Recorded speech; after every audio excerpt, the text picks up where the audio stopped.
Hello crafty friends, I'm Lien from Studio Kato and I'm so happy you're joining me again today for another video.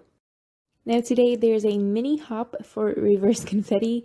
There's two videos, both of them are me, but there's a giveaway, so make sure you comment down below for a chance to win, and also head on over to the Reverse Confetti YouTube channel. I will link it in the description below, and comment on that video over there as well for another chance to win. Now I'm starting out by using the small stamps in the So Super stamp set by Reverse Confetti and some Versafine Onyx black ink, and I'm stamping those onto Clairefontaine DCP 250 GSM paper. You can do this with your Misty, of course, if you want perfectly stamped images each time, but honestly, I just wanted it to be quick, and this is a lot quicker for me. I also didn't make that many mistakes. I think I made 2 stamp mistakes, maybe 3 in total, and it's totally fine. I'm going to emboss these images with WOW Clear Gloss Superfine Embossing Powder, but I'm not going to heat set them yet.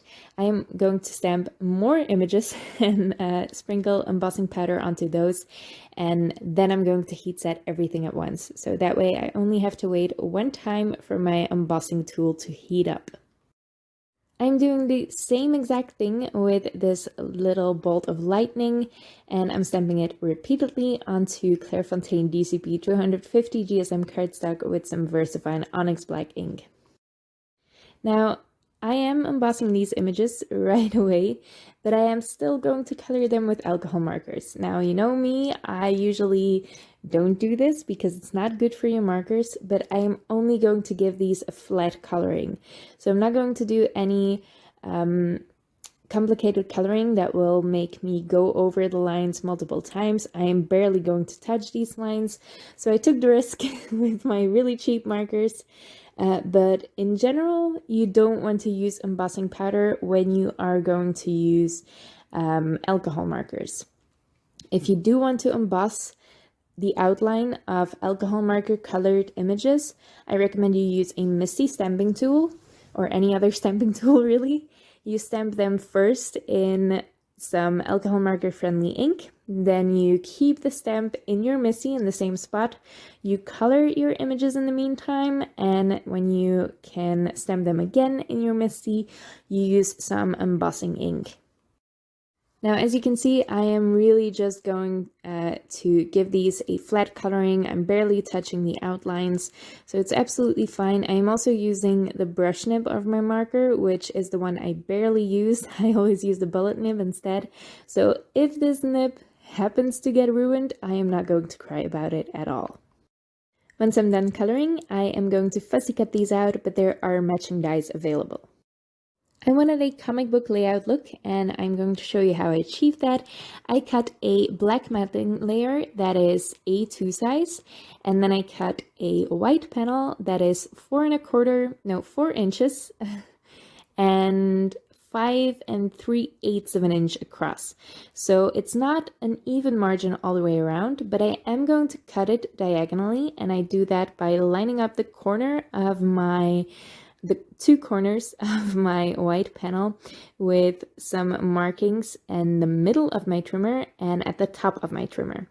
So I did that 3 times, and I'm going to layer those together, and that is going to create a diagonal cut, of course, but I am going to space it 1/8 of an inch. I'm just going to leave a 1/8 of an inch space between these two panels, so that accounts for that 1/8 of an inch that was missing before.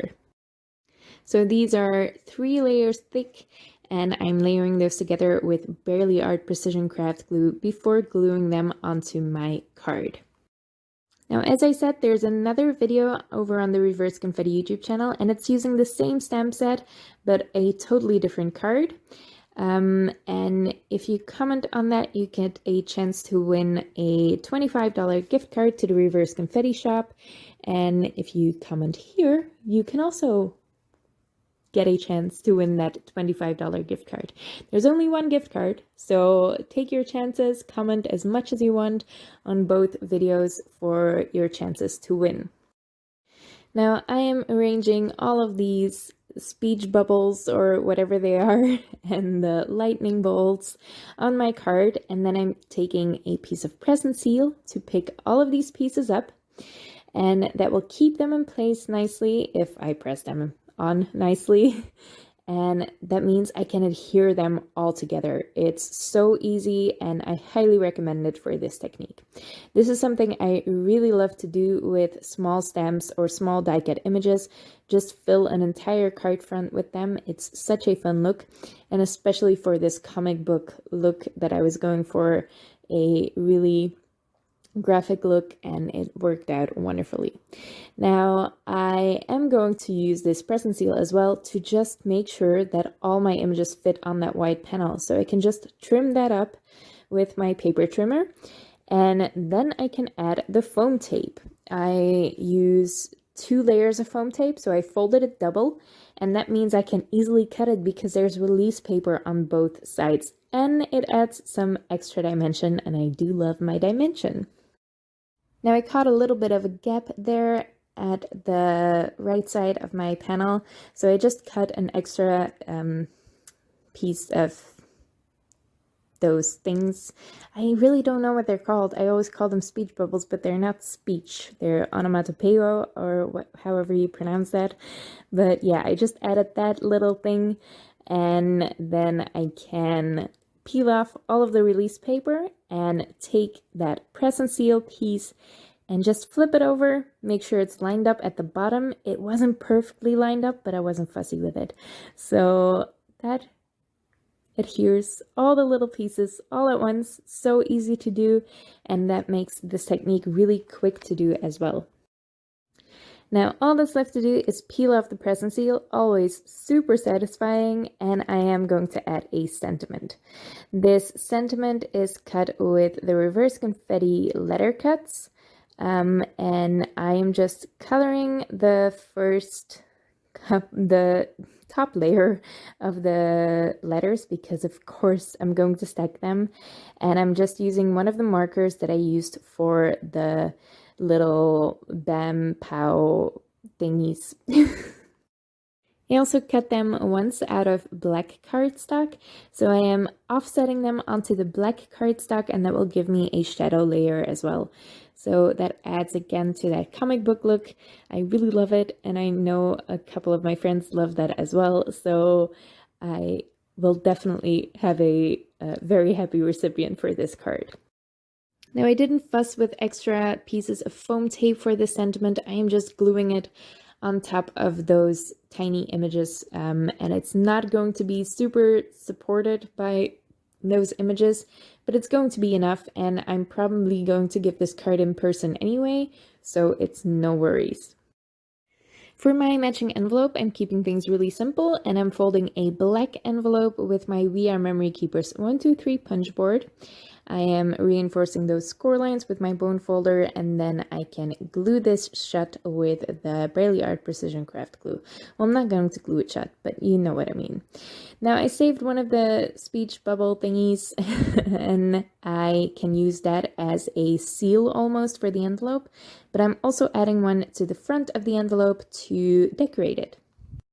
And that's it, a really graphic looking card. I love it. It's so different from what I usually do, but it's still using a familiar technique. So I had a lot of fun with this, and I love the look. I hope you love it as much as I do, because I'm really excited about this card.